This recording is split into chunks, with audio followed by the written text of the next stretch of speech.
Last time on Watchers of Tomorrow. Yeah, there's an alien who may or may not destroy all life on Earth. Yeah, it's been a while since I remember, so I don't remember much of it, but yeah.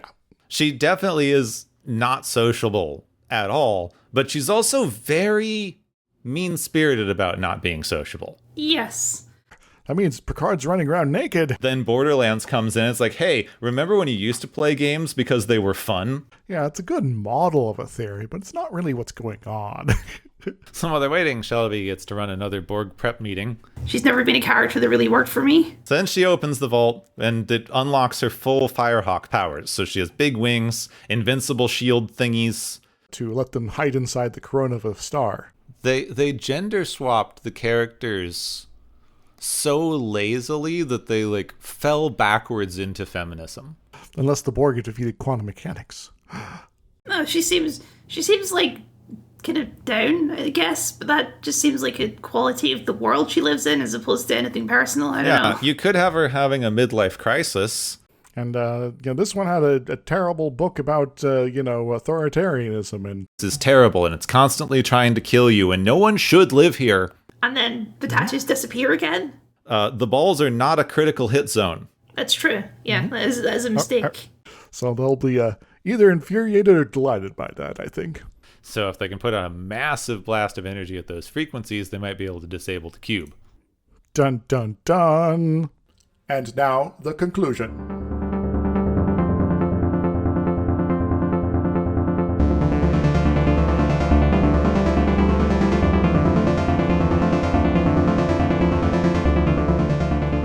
Hello and welcome to Watchers of Tomorrow, the sci-fi review and critique show, where we ask, if you go to sleep, do you blow up? Apparently. It's the worst sleep paralysis demon. The one that makes you not paralyzed because you're in little pieces going away at high velocity. Yeah. My name is Gepwin, and I'm joined as always by my friend and co-host, Dr. Isix. Hi! And this week we continue one of the most iconic two-parters. The first two-parter and one of the most iconic two-parters. Mm-hmm. The first two-parter and the last two-parter are the most iconic two-parters of this series. Yes, so, it's all downhill from here, everybody. Yeah, all the other ones are broadly fine. Someone thinks that honking is going to get rid of a traffic jam outside, and I am too lazy to wait. So I'm impatiently going to continue while they try to honk their way out of a traffic situation. Yeah, this traffic jam has been going on for weeks and months. That's why there's been a long break between seasons for us, right? Yes. I mean, broadly true. Every time the weather even gets a little bit better, there is just a massive amount of traffic, and someone outside the barbershop across the street starts to have a party. So it's party time, traffic time, and all together, and next time there'll be a marching band. Yeah, it's Brooklyn, where it's party day anytime the weather is between 60 and 90 degrees. So last time we did Best of Both Worlds Part 1, where the Borg show up to do some things, and they kidnap Picard, and then they're going to blow up Picard, and now we're all caught up. And now we're back with Best of Both Worlds Part 2. For guest stars, it's the same people who were in Best of Both Worlds Part 1, and I'm not going to do it again. What about Gleason? Gleason's in this one? Which one was Gleason? I think I forget. You don't even know. You're like, what about this guy? I forgot to look him up. It's played by Todd Merrill, either way. Okay. I forgot what his role is, though. He's not even on the guest appearances list for this. Well, it's on my list, but anyway. I could talk about some random background characters like Ensign Bennett and Russell. Yeah, good old Russell. Mm-hmm. Rust to his friends. Rusty, if you're feeling saucy. Well, it's Ensign Russell, but anyway. So anyway, they were going to blow up the big Borg cube that Picard is on because, Riker is having his big boy pants moment. So it's the super-duper Omni cannon fire off. Yeah, so they fire the BFG, the Borg frying gun. Zap. And they made the deflector dish into a giant thingy, and it zaps, and it does literally nothing. The Borg are completely unfazed. The Cutis, who's now on the view screen still because they were talking to him last episode, goes, so I have all Picard's memories. Sucks to suck. Bye. The Borg are like, yeah, we don't have time for this. But some people critique that the Borg should just like attack, but I'm also thinking, well, the Borg are being influenced by Picard at this point, and Picard might have sentimental value, and so it's maybe just time to, we've shown them we don't need to worry about this ship here anymore. They've shown that they are insufficiently advanced for us now, so don't worry about it. Well, they've very consistently shown the Borg don't attack anything that they don't consider a threat.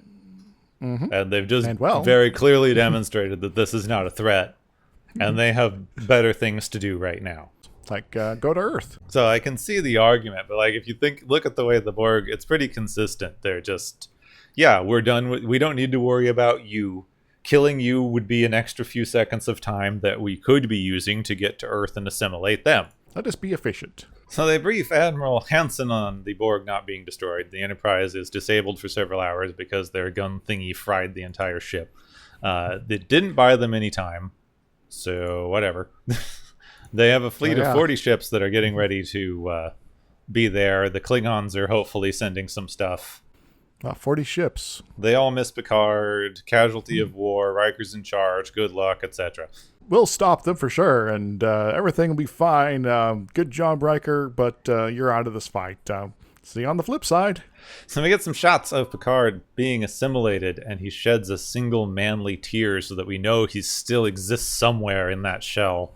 Because the Borg are, either assimilating him, they're controlling a lot of his physicality and, reading his memory and making use of his brain as a side processor in their massive, hive mind situation here.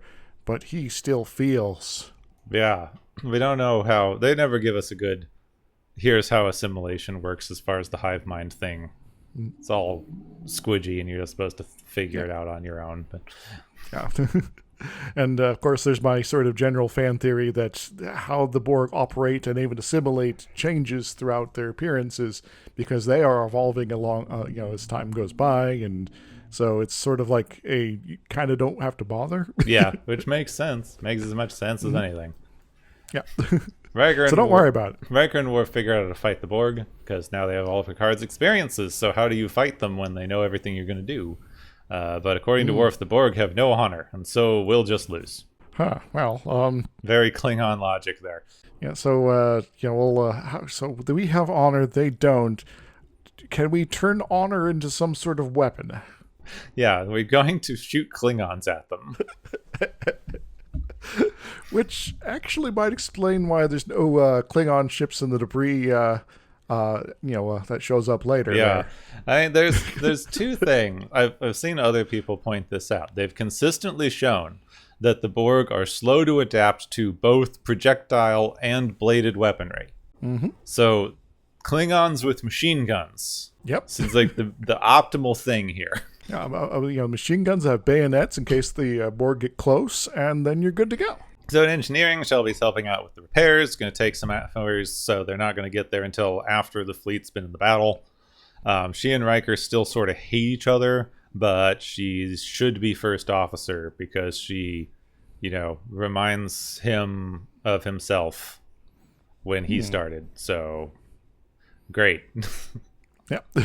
So we got Riker and first season Riker on the ship at the same time. Uh-oh. Though, having very recently watched first season Riker, I strongly disagree with this.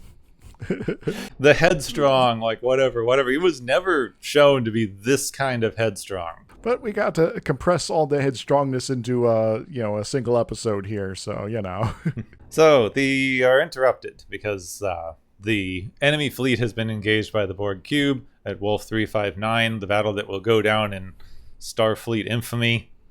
And the Admiral tells them things are not going well, and they need to go back and regroup, at least if the Admiral's ship was not immediately destroyed.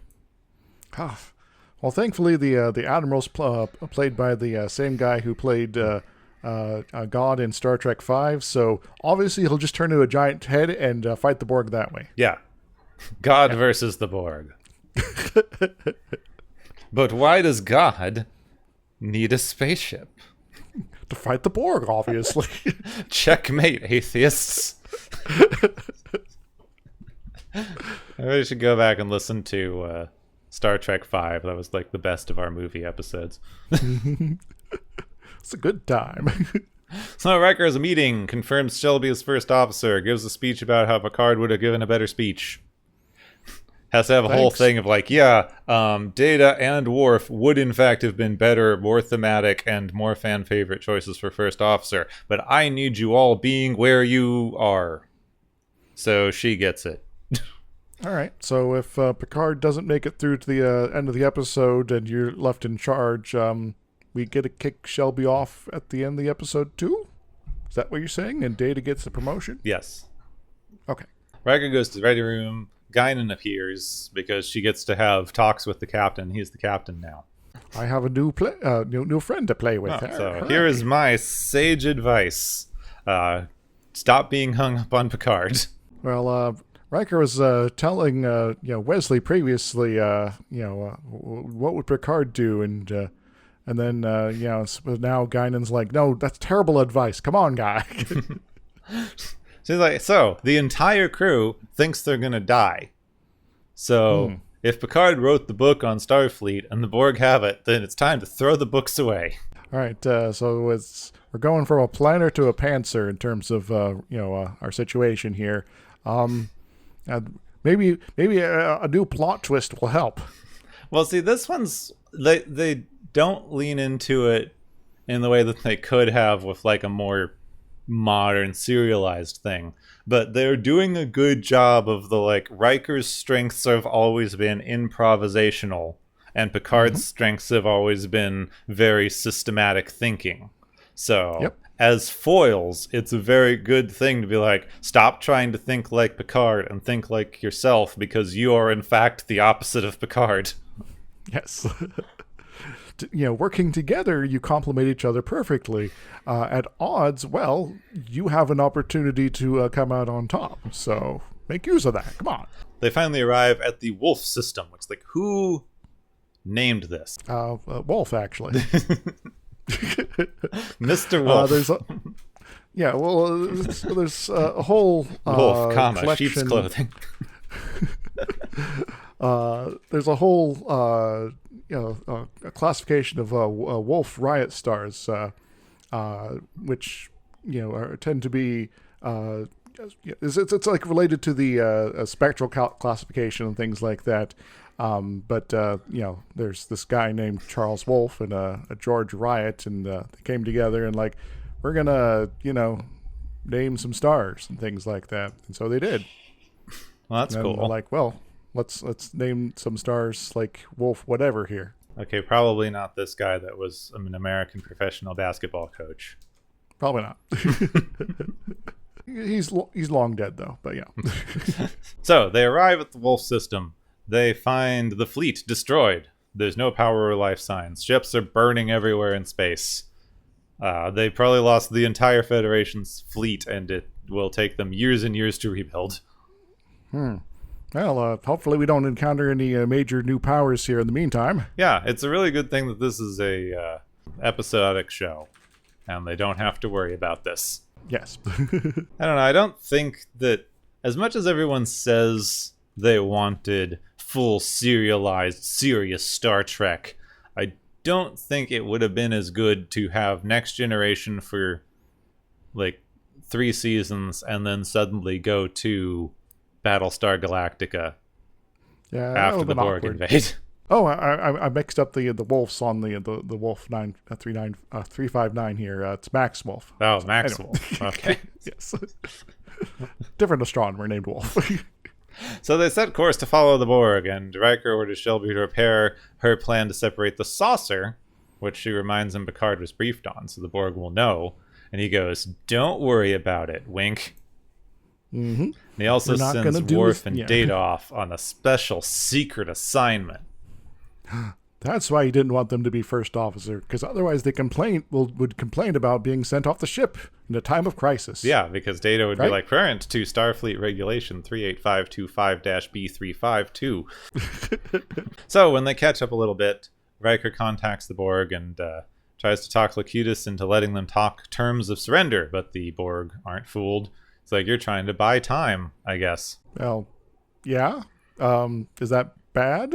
Like, you're just trying to buy time. Haha, you can't fool me. Then O'Brien uses the signal to pinpoint Picard's location based on the transmission. But the Borg have adapted their energy field to present transport. So Data and Worf's secret plan is a go. Riker asks nicely if they can have some time to prepare for assimilation, which doesn't make sense. So fight time. Fire all the special effects. Yeah, they separate the saucer section. The Borg ignore it because, it's the old plan. And Picard knows it's the old plan. But Riker has new emergency maneuvers that dodge Borg tractor beams and things. And then the saucer section sets off a lot of fireworks. Yep. The Borg didn't expect fireworks. I think they called it antimatter spread, so it's just high-tech fireworks. Yes. Okay, got it. It doesn't make sense that they would be antimatter anything. I guess it could be like single molecules of antimatter, but that seems like it's way too much energy for Roman candles here. Well, I guess you send out a wave of antimatter, and it interacts with the space dust that and hydrogen atoms that just kind of everywhere, and that's what you're actually seeing in the sparkliness, and you hope it does something interesting. Yes. I don't know what this is going to do, but it's going to do something. So this lets Data and Worf fly out in a shuttle. They coast with no power so the Borg can't detect them, and they make it inside of the Borg's whatever field. Yeah, their big magnetron super shield. Yeah, it's not an energy shield because the shuttle can go through it, but it's some sort of anti-transporter majibil. But now they're inside it, they can use the shuttle's transporter to get onto the Borg ship and grab Picard. Which opens up a can of continuity nonsense throughout future Star Trek, because we are now establishing that shuttles have transporters. So anytime the transporters go out on the ship, totally we should be able to use the transporters in the shuttle, and like 9 times out of 10 they don't. Yeah. Well, you see, they're all linked. And it's like a Cybertruck. They're all connected with one long cable. Well, that's how you get the updates for, the pedal. Yeah. Tie it on with some silly string and tape. So, all right, they grab Picard and knock him out with a thingamabob. Undisclosed Borg knocker-outer majibble. It's like an off-button hypospray, but, like, more powerful somehow. And then they use special armbands to transport back to the shuttle. And as soon as the shuttles clear the Borg thing, they beam out just in time for the Borg to blow it up. Well, I guess the Borg didn't really care about Locutus anymore. This is another one of those things where transporter armband things are never seen again, and we have to use special transport emitter doodly light shows in the future. Yes. Which I actually kind of like those, but, transporter armbands are probably more useful. And also reminds me of Blake 7, so, So the saucer section's disabled. They're just sitting there. It seems like the Borg are going to shoot it, but then they just leave because they keep doing that. Well, we've wasted enough time here. Let's get on to Earth. It's like right around the corner since, Wolf 359 is like one of the closest stars to the sun. So the Enterprise gives chase. Riker goes to sickbay to see Picard. He thinks if Locutus knows everything Picard did, then maybe Picard knows everything the Borg did. So if we hack his brain and, sift through all the stuff the Borg know, which might be a lot, this might work. The Crusher has examined him, finds that the implants would be pretty easy to remove. They're pretty surface level. But the machinery is rewriting Picard's DNA. That's maybe something to worry about long term. So they wake up Picard, and he is amused that they kidnapped him and goes, "It's not going to make any difference. We're going to attack Earth anyway. This was a complete waste of time, and you're too sentimental." Well, that might be true, but we'll let you off unless you threaten Data over here. So Data figures out that they are linked on some sort of weird subspace thingy between Picard and the Borg ship. It operates on a similar way to a transporter, which is the only explanation we get. Some sort of complex something or other that enables the hive mind to work. So it's a standing transporter wave that linker upper. Yeah. It brains. Brain and brain. What is Borg brain? They could maybe cut it off, but it seems like the other Borg that they cut off from the collective before die. Oh, sucks to be them, I guess. They don't later, but I guess they do now. Oh, they're getting upgrades. Crusher doesn't have a way to get to the man while the machines are active, like Darth Vader. But Data thinks he might be able to talk to the machine. Well, that's better than my idea of using the Force, but Use the Force, and the Metachlorians will fight the nanomachines. Battle for the ages! So I move Picard to Data's lab as the Borg drop out of warp near Jupiter. Seems interestingly far away, but cinematic. Well, maybe the Borg are, becoming aware of the traffic control systems in our solar system. Because remember in Star Trek: The Motion Picture, they had to leave the solar system before they engaged in warp. So obviously they're doing the same thing. They're just like, wait, we need to slow down at this point. Okay, we'll absorb, we'll observe the traffic ordinances and safety precautions. Or you see, this is when the Borg secretly launched a little thingamabob that sits inside of Jupiter's upper atmosphere for the next 60 years until the events of Star Trek Picard.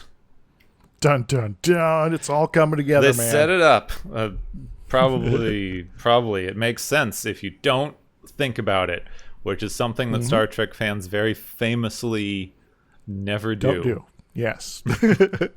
So Data connects his brain to the Borg, and Troy's hanging around to get the feels. Yeah, you got to get the feels. It's like, okay, this is mostly Borg brain stuff here, but how is he feeling? Well, I guess we'll, not worry about any sort of emotional suppression devices here and just say that he has feelings. Okay. Yeah. So the Borg very easily, almost distractedly, destroy 3 incredibly tiny ships that are apparently Earth's last line of defense. Maybe Earth needs a better line of defense. defense here. I know y'all are in the future of peace and prosperity and whatever, but really? That? It should be noted that these ships that are being sent after the Borg here are actually repurposed submarine models. So maybe they were actually worried about some sort of sea-based invasion of the solar system. I was thinking it was just originally you had the battleship Yamato, and then you wound up with this eventually. They just kept the old stuff. Also, I should note that the model of Mars that they use here is another guest star because it was on Cosmos. That's cool. So it's like a little ball? It's like an actual Mars ball? Yeah. Because it's a really cool thing that most of the planetscapes that they use are just like a white sphere that they're projecting, a planet whatever onto, and then they're slowly pulling the projection sideways to make it look like it's turning. Yes. So it's rather effective, honestly. But in this case, it's we're worried about people getting up and close to their TVs and being like, wait a second, that's not actually Mars. It's easier to just grab grab a Mars model than to Where's the need to look up something now. Oh my god, sorry.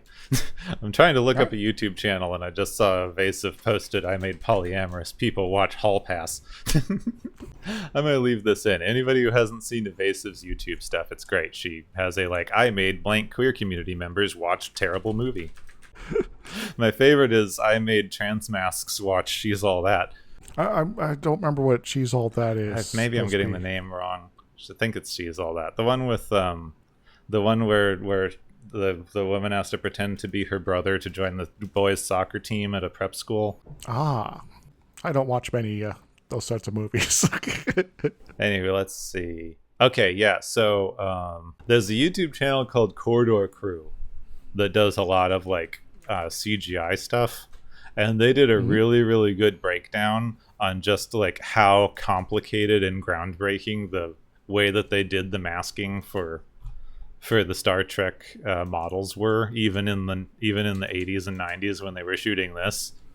So it's great, and if anybody's interested in that kind of thing, you should look up the Corridor Crew, and they have a really, really good episode on the way that they did the 5-part masking process to get all of the lights and stuff on the Star Trek models perfect. Nice. I've seen some short sort of example clips from documentaries for that sort of thing, It's like, here's the one with the lights. Here's the one with the just the basic ship. Here's sort of one with the black and white mask stuff going on here.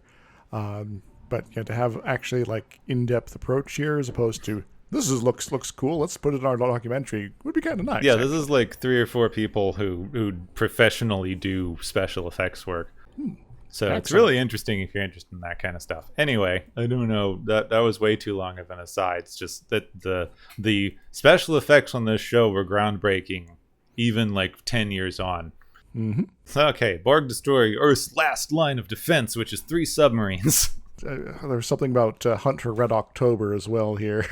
I had the Hunt for Red October model when I was a kid.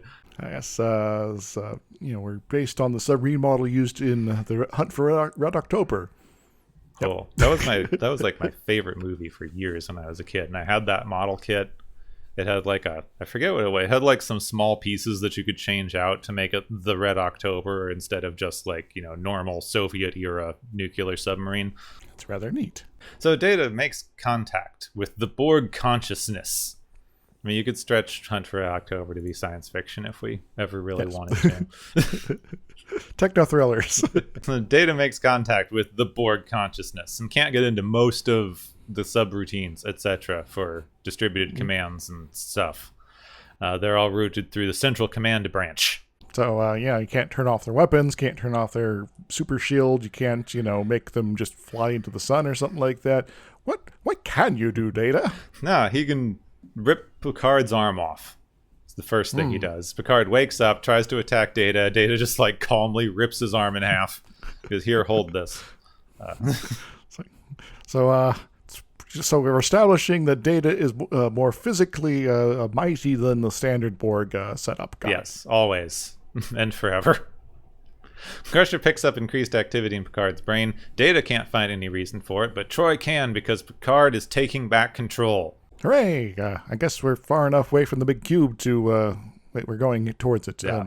Also, the Borg ship stops because apparently they just don't like that Picard is fighting them so hard. Maybe they fear that there's a threat here that if they find the back door to their porn stash, it's going to be all over. That's basically Riker's plan. He goes, maybe if they're all connected, if Picard jumps off a cliff, they all will. Mm-hmm. So Dana starts looking for systems. Defense systems are blocked. Power systems are blocked. Everything useful is blocked. And then the Borg grab the Enterprise in their tractor thingy, and they are ready to just destroy it. Riker prepares to ram them at warp speed because at least it'll do some damage when they go out. And maybe there'll be a cool antimatter explosion. We can use up the special effects budget for the rest of the series here. Then Picard sort of comes back to lucidity and goes, sleep. Crusher goes, oh, he's exhausted. And Data goes, no, he's giving me a suggestion. I need to take a nap. Data tells Riker to wait on the heroic sacrifice thing. And just as the ship is being cut to pieces, everything turns off. Oh, so is it dead? What's going on? Yeah, the tractor beams and cutters are gone. No shields, etc. Data told them all to go to sleep. He activated a mass regeneration cycle. That's convenient. So any damage they've suffered so far from the fleet and all that's going away, right? Yeah, probably. You just made them stronger. So Riker sends Shelby and Worf over to see what the hell is going on. And sure enough, they're in a regeneration mode. But also, there's energy buildup. Because the ship's on self-destruct mode due to the malfunction for reasons, I'm sure. Oh, wait a moment. They have a bug in their system. They were at 100% health points at this point, and so to regenerate further means that they're going to overflow to negative. Yes, I'm sure the Borg were defeated by 80s video game programming. Well, also more recent video game programming. I've done that in Skyrim, actually. I think they fixed that bug in Borderlands 2 that you could do with Zero and his health pool, where you could get his like health pool set to -1. So if you take any damage, yeah. Though they didn't do the thing where you can reduce his health level to like 20, but because the game prevents you from dying if you're over 50% health, it prevents you from dying in one shot.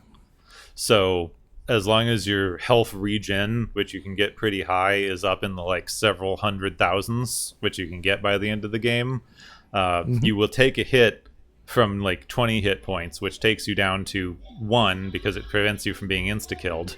And then it will immediately take your health back up to 20 because, you're healing 1,000 whatever's a second. So the next thing that hits you can only take you back down to 1 hit point because of the insta-kill negation. Keep bouncing around between those two values. Yeah, which is why 0 is the most broken build in Borderlands 2. So anyway, Riker decides not to stop it because even though there are a lot of good reasons to keep a Borg ship around, it could also be a really bad idea. Yes, because, if they wake up, like, at all, then we're kind of screwed. Yeah, here. then you'll have a problem. Also, according to Star Trek Picard, the presence of a Borg ship incurs, like, apocalyptic levels of corruption onto the Federation and the Romulan Empire and every other civilization in Star Trek. Just ends up being a bad time for everybody. So they let it blow up. Picard's back as soon as the ship explodes because all the Borg are gone and things start going back to normal. Crusher can remove all of the implants and everything's taken care of. Well, everything's well and good here, and Picard survived the whole ordeal. Riker's come into his own and is ready to captain his own ship. Maybe Shelby will be the new first officer of the Enterprise. Everything's coming up Enterprise here, I guess. Either that or Shelby will leave to run a task force about the Borg so that she's gone. Riker's back to being first officer. Everyone leaves Picard alone in his ready room where he quietly stares out of the window because I'm fine. Yes, I'm fine. I'm totally okay, everybody. Don't worry about it. We won't resolve some of this next episode and then still have lingering trauma for years to come. I need to find everything's A-okay. I need to find that voiceover. The people ask how you are and you have to say you're fine, but you're just not fine. I'm fine. But but it is kind of, because now he's here looking out at the Earth and, it's like, we really are the best of both worlds, aren't we, Earth? Yes, he looks out the window and says, "This really is the best of both worlds," and roll credits. I actually do kind of like the sort of symbology here of the Borg coming in and being threat to the Earth, and then the Earth surviving at the end, and Picard kind of being on both ends of that conflict and all that. But yeah, anyway. I think this is one of the things that I think is interesting when everybody says they don't like Next Generation and DS9 is the superior show because they had character evolution. And like, what do you mean the characters on this show didn't have character growth? Like stuff happened and it affected them later. Picard has been traumatized since this episode. It's like part of his entire character arc. They have whole episodes. They have a whole episode later where he makes a bad decision and everyone calls him on it because he was only making a bad decision because he was traumatized. Like this is somehow not character progression because they're not all being high school whiny bitches about it. Yeah, so this is going to be a long-lasting effect for his character and the folks around him. There is a continuity happening. Yeah, I feel like I know this is the most unpopular opinion, but DS9 is the character progression for people who were raised on CW shows. For some of the characters, yes, I'll agree with that. I guess especially like the Kira Odo sort of romance situation, because it's always sort of a will they, won't they progression there, and in the end, it only really produces one really good episode. Yeah, I remember my mom stopped watching that show because she said if she wanted to see a soap opera, she would watch a soap opera. But, there are things about some of the character progression in DS9 that I really do like, but it tends not to be the stuff people talk about, so meh. Anyway, I'm just mad that everybody says there's no character progression in Next Generation because there's a lot of character progression. You just don't want to pay attention to it because they didn't make every episode a 5-parter. Yes. In fact, a lot of the character progression for Worf in DS9 is really set up in Next Generation. I don't even want to get started on Worf and DS9. Yeah. They ruined my boy. There's so much good stuff for him to throughout the series here, and he gets DS9. He's like, well, I guess I'm not going to retire. What do I do now? Well, we don't know what to do with you for a season because we brought you onto the show to save the show. So, They turned my boy into a Trump voter. Oh no. I don't think there's an episode of Next Gen where you could reasonably expect Worf to suddenly turn into women shouldn't have rights. Ugh. But there's at least 2 episodes of DS9 where that is his stated motivation. Yeah, Worf, keep your head outside your backside, please. Anyway, we have this episode that things happened in. And I'd say that this episode, first and second parts, are pretty good, you could say. In fact, you could even say it's one of the best. Of both worlds. Think that... It's just so fun to do that joke, even though it's totally lame. It is one of the things that's like, we're both old enough to do dad jokes, even though we don't have kids. It's fine. You never know, Gep, when you could have a clone out there somewhere. Yeah, I could. Leaving DNA all over the place. I think it's interesting knowing, like, if you go in knowing that they had absolutely no idea how they were going to finish this episode, you can't really tell, actually. There's a lot of modern TV where they, start writing things and start filming stuff before they've finished the season script, and you can really tell they had no fucking clue what they were doing. But this one actually ties together. It has themes that carry through both episodes. They do a really good foil thing with Riker and Picard, with the Riker's improvisational style being able to overcome the Borg's logic and the haha, we know everything you're going to do attitude. In fact, I'd argue that the Riker of the first part is also a foil to the Riker in the second part. Because the Riker in the first part is kind of a bit more like Picard at that point, and being challenged by Shelby in that way kind of sets him up to be like, okay, maybe that challenge here and the current situation, maybe I do need to get kind of back to my roots here, to both not be so embarrassed by this new officer, as well as to keep us all from dying, and so it's a good and interesting evolution for him as he navigates these 2 episodes here. I also think there's a very good arc that, like, I'm really glad that they kept Riker on the show because he's one of my favorite characters. But you can see the setup payoff that they do with you're going to be promoted to be captain. What kind of captain are you going to be? How much is your future going to be dictated by your mentor versus playing to your own strengths? And this episode is a lot like, well, your mentor is actually bad now. Yeah. Like, if you become like your mentor, you will lose. You have to play to your own strengths. Yeah, I'm actually reminded of a much later episode, another 2-parter, Chain of Command, where he finds himself butting up right against a sudden replacement for Picard, and he's like, well, if he was sort of following Picard's model, he'd be very much, yes, 100%. I might have some misgivings here, but I'm going to, follow the chain of command and, just grin and bear it. But in that episode, he's very much, I have a very different style here. We are used to a very different style from our captain as well, and all of that isn't working with the situation.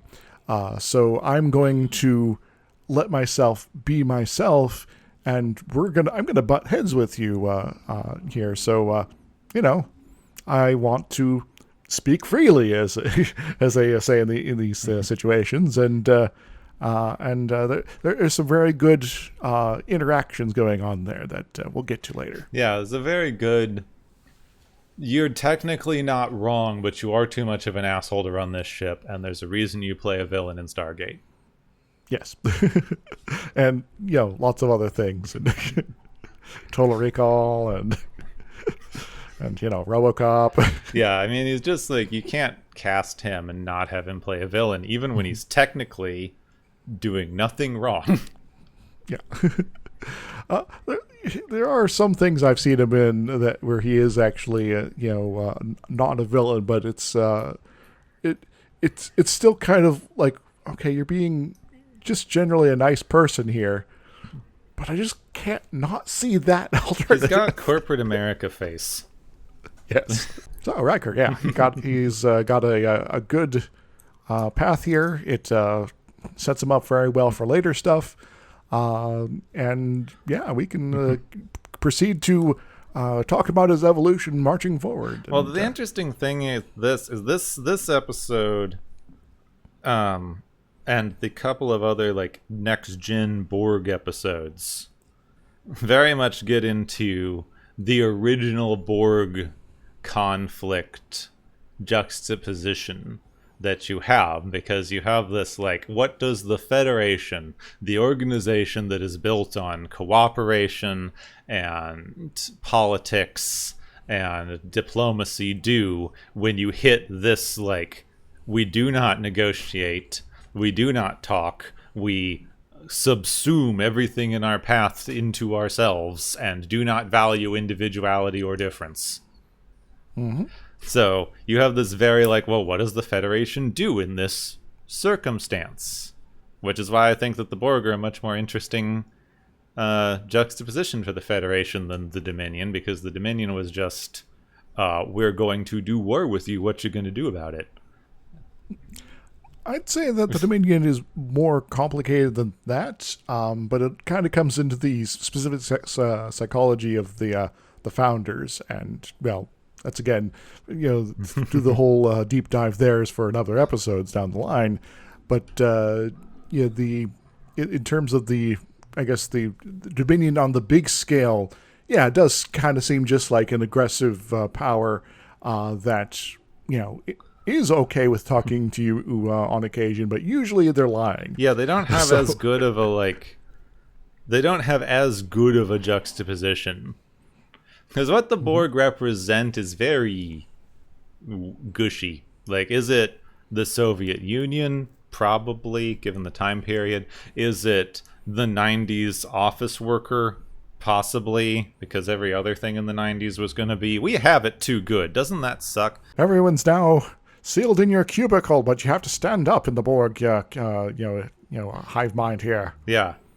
I have to work 5 days a week and afford 2 homes and a car and have 500 vacation days a year. But working at the office makes me feel like a disempowered drone. So isn't I the real victim? Well, wait 30 years. See how you like it then.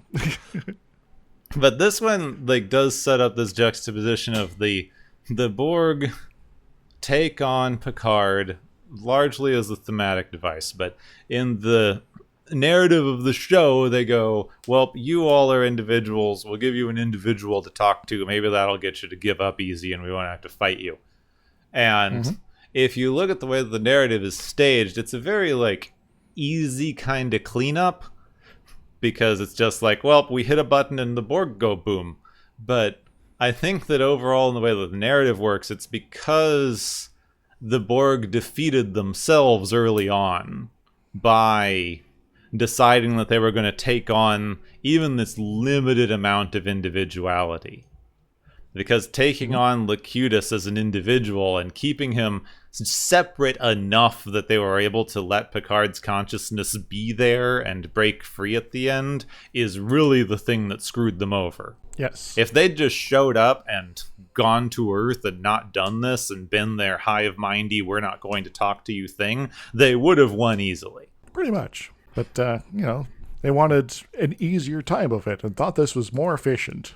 Whoops. So it's a very interesting thematic through line that you have of the ultra non-individualistic entity cannot abide any individualism at all, to the point where any amount of individualism is such a threat to them that it will destroy them from the inside immediately. It suggests that they're very fragile, really. Which you could lead to some interesting parallels, because one of the reasons that I think that the stuff that they get into in later Star Trek things, not to just like harp on the stuff, but the quasi-fascism that they do, even later in Next Gen 2, but they do a lot more of it in DS9.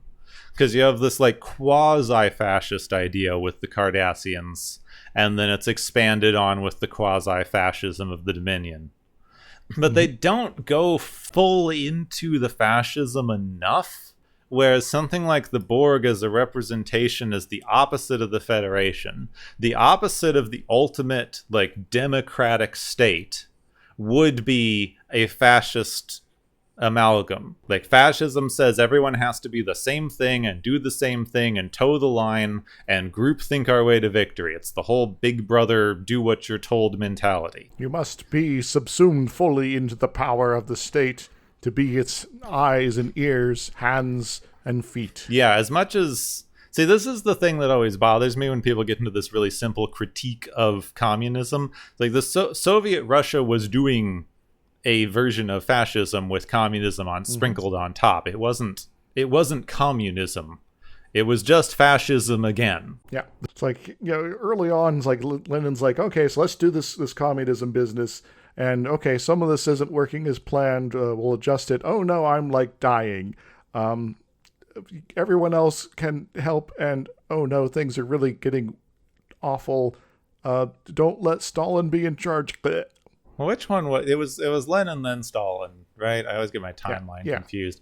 So as I remember, someone had a thing of like they were implementing some amount of worker control, people-centered communism, and then Stalin came in and went, not on my watch, and just like counter-revolution to the whole thing and installed himself as dictator. Pretty much. And there's a lot of nuance and small events that kind of came together to result in him being the guy in charge and fully on dictator mode here. But yeah, the point between the early revolutionary period and Stalin's full takeover is kind of a wild ride in terms of what they were trying to accomplish, what they were experimenting with, and how things were sort of evolving.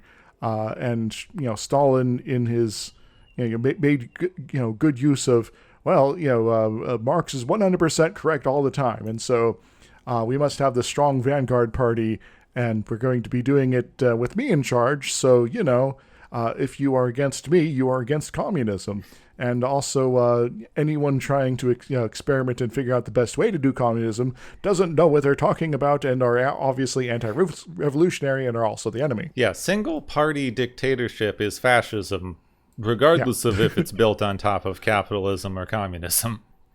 Mm-hmm. I actually stumbled on this really interesting economic paper years back that, to oversimplify, was making the argument that fascism is a kind of economic parasite that will just like latch on to whatever existing economic system has and just instill the leader party in charge of that economic system so that it funnels money to them. Pretty much, yeah. So the Borg can very easily be fascist in the early iterations. Later ones get really fucking weird and lose any thematic clue what they're doing. It's like, we need more explosions. How do we make this interesting so that we can get to the explosions? I mean, you do still get some fascist stuff in Voyager. Like, you could read Seven of Nine's entire character arc as like, deprogramming, radicalist deprogramming and de-radicalization. Mm-hmm. But a lot of what you have in this, like, individualism versus fascism is this very base concept that fascism cannot abide individuality. Not individualism the way that we see it in the United States, our individualistic ideology that is the precursor to fascist thought. The version of thinking's like, I should be able to do whatever I want. Everyone else, getting hurt in the process, that's their problem. Yeah, their not fault. American, U.S. individualism of I am the only person in the world that matters. Yeah. Utilitarian, or not utilitarianism. There's also a through line from there. Anyway. Yeah, a little bit of utilitarianism, but objectivism, that's what I was trying to think of. Mm-hmm. Randianism, since they hate it when you call it that. And screw those people. Yeah, Randianism is basically the easiest way to get a libertarian to turn into a fascist. But it's like, oh yes, yeah, you want to have all of these things be your 100% rights forever. Well, if we have democracy, then someone might vote against that. So put me in charge, and I'll protect these particular rights that you really like here. But this is like individuality versus, individualism. Mm-hmm. Because individuality is anathema to fascist ideology, which is why fascism has such a very clear historical through line of anti-queer, anti-socialist, anti-whatever, subcultural idea that's always just been part of the fascist mindset. Queerness and fascism are anathema because you cannot have an exception to their party line.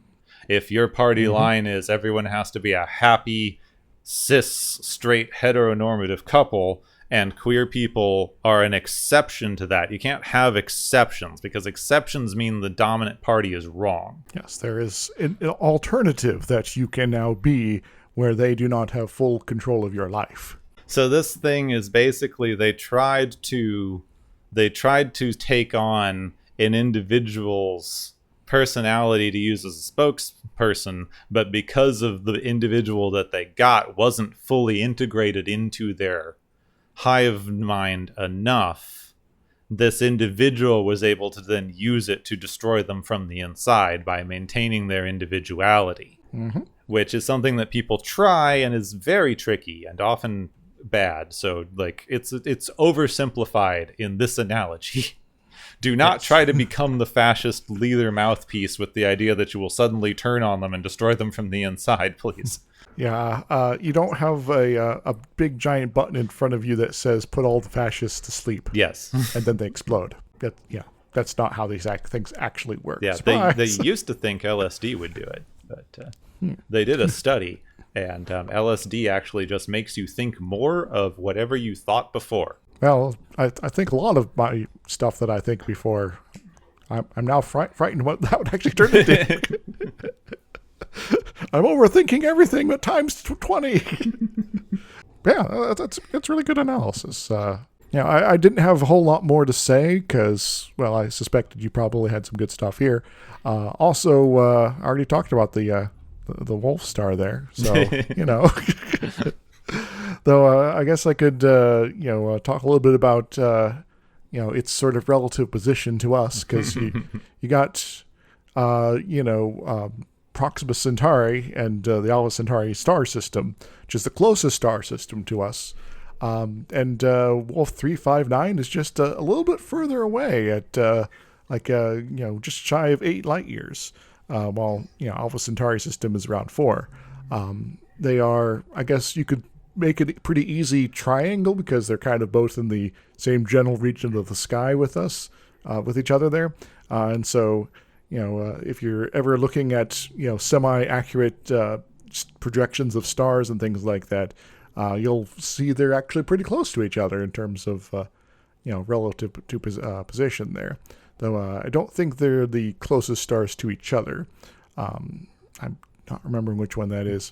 But it's a nice little active star there that, is maybe not a very good place to set up shop, but it's nothing offensive, you could say. It's interesting that they keep picking real things. I do think Wolf 359 sounds a lot better as like a tragic battle in the Federation's history than the Battle of Alpha Centauri. Mm-hmm. Yeah, it's something memorable and not, just Greek and Latin stuff being thrown at you. Also numbers. That always ups you always put tragedy numbers. level. Numbers makes it sound physicsy and official. And everyone's, that's a physicist is going, yay! Astronomer's like, we'll see how this goes. If we didn't have any other big things. We've been talking for a while. It's probably time for the Galaxy's favorite game show.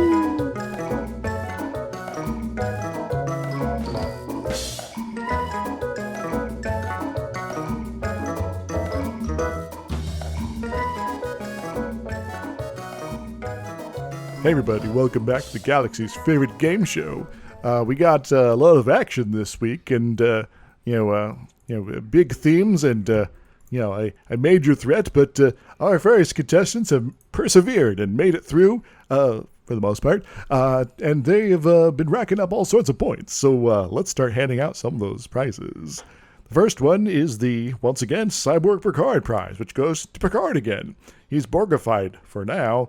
And but he's getting less so over time, and in fact, perhaps by next episode he'll only have that artificial heart keeping him cyborg-like. What does he win, Gepwin? Picard wins Borg senses, which is like Spidey senses, because when they get 7 of 9 on for Star Trek Picard, which only makes sense because she's a fan favorite character. Don't get me started on that mess of a show. But I wanted a scene where they look at each other and they do the thing from Spider-Verse, where whenever the spider people look at each other, they get the little like we're spider sensing each other whoosh effect, because that would just been kind of funny. In fact, with that exact sound effect is. I would love to see that. Our second prize is the Worf effect, which goes to the Martian Defense Fleet ships, as well as the fleet at Wolf 359, because together they kind of got their butts handed to them in order to show that the Borg are, that serious of a threat. What do they win, Gepwin? They win the Defiant, because if Worf's is on a named ship, it can't get fully destroyed. Mm-hmm. They have to shoot it to demonstrate that they're still doing the Worf can't beat this thing, but they can't fully blow it up, because you can't fully blow up the Enterprise or the Defiant or any of the other ones with names. Indeed. Our final prize for this week is the Alien Slumber Party prize, which goes to the Borg, because it's nap time. Or, from our previous, episode there on Borderlands, nap time. What do they win, Gepwin? They win whatever the mixture of EDM and lullaby would be. I want to find that, and it's probably not restful. Perhaps it is trance music? I'd say so, probably.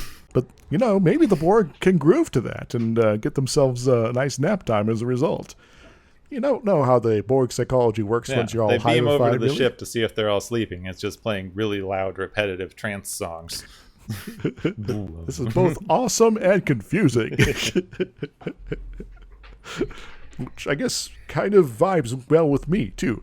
Anyway, that's all I got for this week. I probably could have tossed in a few more, but, our crew's been through the ringer, and, we can give Riker a whole bunch more prizes later. So, feel free to take us away, Gepwin. That's everyone. Thank you for joining us and the Borg and etc. here on the Galaxy's favorite game show. Woo!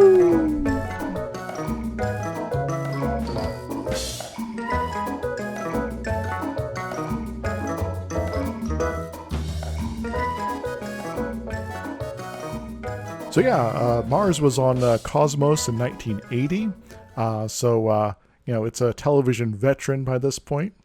I don't remember if they have any further appearances after this, but if they don't, well, I hope they've enjoyed their retirement. I'm surprised it's in that good of shape. Usually TV props are like half styrofoam by the time they're 5-10 years old. Well, Cosmos, Carl Sagan there, he probably demanded a certain level of reliability for his props, so he seems like the type.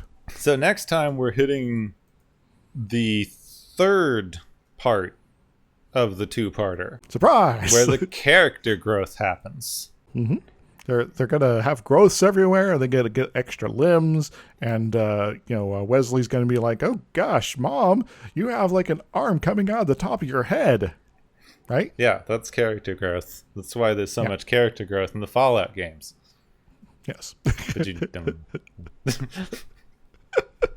So yeah, this next episode is Family, where we learn that Picard, in fact, does have a family. Oh, not just him either. Yeah, everybody has a family.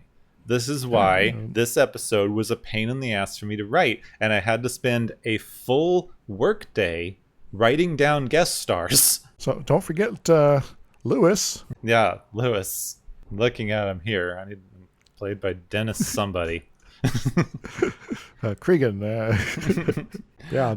Pretty sure I do have him in the list because he was someone. He did something important enough to be written down.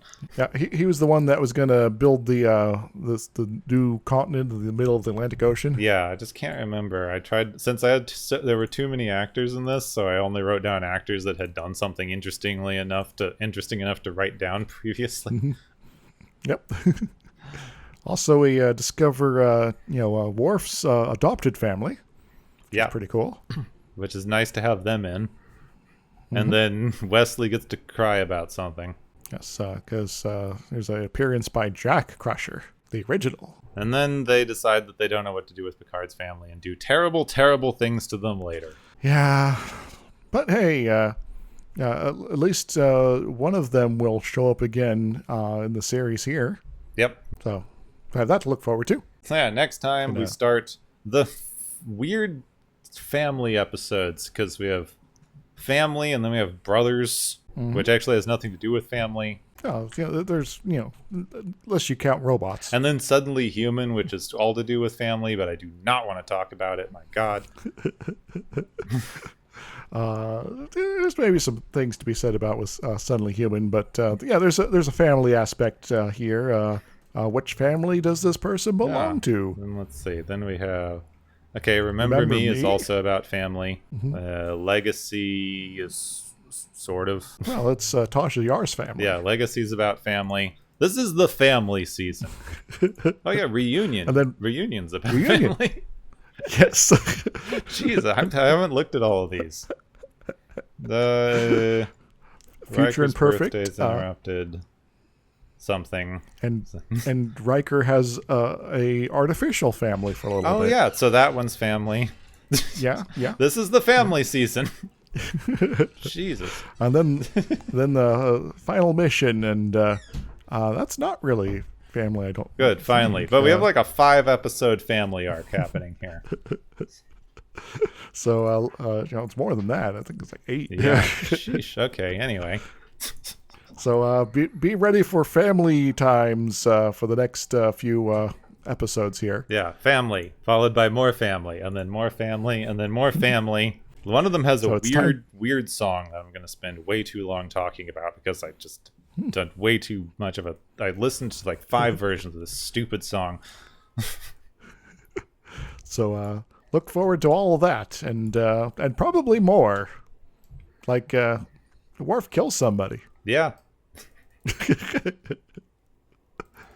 But before then, wine and drunken mud fights. Yes. But yeah, so I know we're kind of making some fun here, but I actually rather enjoy the next episode. It is good. Even though, it is difficult to parse it together, I guess. Next time on Watchers of Tomorrow, Old Man Mud Wrestling.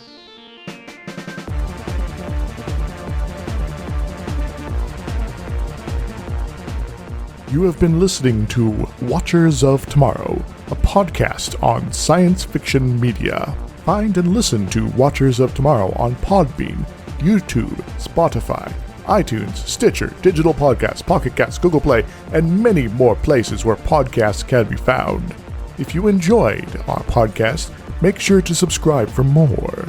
And make sure to rate your experience or leave us a review. You may find Gepwin on YouTube as Gepwin and on Pillow Fort. You may find Dr. Isix, on YouTube and Blue Sky. Music is Waveform and Mori's Principle, both by DRKRN, and Quirky Dog by Kevin MacLeod. Check out the Watchers of Tomorrow Discord channel. You may also find Watchers of Tomorrow on Tumblr. Make sure to share the experience of Watchers of Tomorrow with your friends, loved ones, enemies, alien overlords, and your doppelganger from the mirror dimension. Have a good day, and ahead, warp factor heckin' fast.